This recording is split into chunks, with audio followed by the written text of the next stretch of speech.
Welcome to the video on impurity specification for API, that is drug substance, and the drug product. The specifications for impurity are required to be set and required to be met for demonstrating the quality for both the API as well as the drug product. That is, the impurity specifications are required to demonstrate the quality for both drug substances and the drug products. Why I am saying you this repeatedly 2-3 times? Because many of the times we don't take it seriously when we understand the impurity specifications. Always understand that drug product specifications are different and the drug substance specifications are different, and for that only I have made this video. It will be very informative video for all the viewers. Once again, I confirm you, after watching this video you will be happy to know that you have fully understood regarding the impurity specifications. Can we make the drug substance or can we make the drug product without any impurity? Because we want pure drug substance, we want pure drug product, we want good pharmaceutical formulations. So can we try to make the drug substances, drug product without impurities? Is it possible? The answer is no, it is not possible. Why? Because impurities comes from the drug substance, reagents, catalysts, process impurities are there, some degradants are there that are impossible to prevent. Also, for the drug product, we cannot prevent the formation of the impurities. We cannot make the API 100% pure. But the good thing is that we can control them. We can control the impurities, we can control the degradants, we can control the process impurities, we can purify the drug substances, we can set the stringent limits by some manufacturing steps, by some storage conditions, precautions, by some packagings. So impurity specifications are required to be understood for both drug substances and the drug product. Now let's start with the video. The impurity specifications are set based on the regulatory guidelines, like guidelines from the ICH, guidelines from the regulatory authorities like USFDA, EMA, ANVISA, Swissmedic, WHO, and many others. Impurity specification differences are there between the drug substances and the drug products. The guidelines from ICH like ICH Q3A, Q3B guidelines are there for the setting of impurity specifications. First we will see the definitions. What is the definition of impurity for the drug substance and what is the specification of impurity for the drug product? Definition of impurity for the API or drug substance is that any component of the drug substance that is not the chemical entity defined as the API.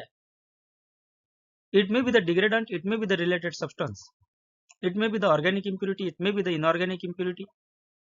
So it is not a part of the API or it is not a chemical entity defined as the API. It is other than that. Now coming to the drug product, the impurity is any component of the drug product that is not the drug substance or excipient. Because in drug substance, pure drug substance is there, and in the drug product, drug substance along with the excipients is there. So for drug product, impurity is not the drug substance or the excipient. Now sources of the impurities for drug substance, these may come from the synthesis, process, storage, It may be starting material, intermediates, reagents, byproducts, degradation products. And in drug product, it may be from formulation, excipients, manufacturing processes. It may be degradation. It may be from the packaging. It may be coming from the APIs. Many of the times in my experience, I have observed that the process impurities of the drug substances are also the degradants. So we need to consider all the degradants as the impurities for the drug product. That will be covered in the next slides. Guideline references for your easy understanding. For API it is ICH Q3A. For drug product it is ICH Q3B. I suggest you to go through these guidelines to understand these things in a better way. Types of impurities. For APIs it may be the organic impurity, process related, degradation related. Inorganic impurities may be coming from the catalyst, reagents, salts, residual solvents used in the manufacturing. ICH Q3C is related to the residual solvents. Then drug product. It may be the degradation products of the API. If API is getting degraded due to some temperature, light, humidity, oxygen, and these are the impurities. So these are the degradant impurities. Then process impurities from excipients or manufacturing. Interaction products like API excipient interactions. Many of the times adducts are formed, dimer impurities are formed. So these are related to the drug product. Leachables from the packaging materials. These are also the types of impurities in the drug product. So in drug product, it is degradation product, process impurities from the excipients, APIs, or from manufacturing, interaction products like dimers, adducts, leachables from the packaging materials. Specification limits for identification, qualification, and reporting thresholds. So I have made many videos on these things like specifications for the impurities. I suggest you to go through those videos. Here I have given a table for the reporting threshold, identification threshold, qualification threshold. And the basis of limit for this specification is percent of the drug substance, percent labeled amount of the drug substance in the drug product. That means maximum daily dose is considered. For drug product, depending on the maximum daily dose, the impurity specification varies. Generally, for the APIs or drug substances, the impurity specification is tighter and it is wide or little bit higher impurity specification for the drug product.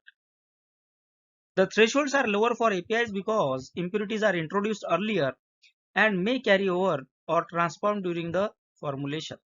So if you want to make successful formulation meeting the thresholds, then you need to control the impurity with a tighter specification, with a lower limits at the API stage or at the drug substance stage. Many of the times I have observed that if the API get degraded and if you use that degraded API, or if little bit impurity is higher in the API, then if you are making a formulation with that API, it will certainly fail. So whenever you are using the API in the formulation, be cautious, take precautions that you check the impurity specification and the impurity content of the API at the time of use. Analytical considerations for API and drug products.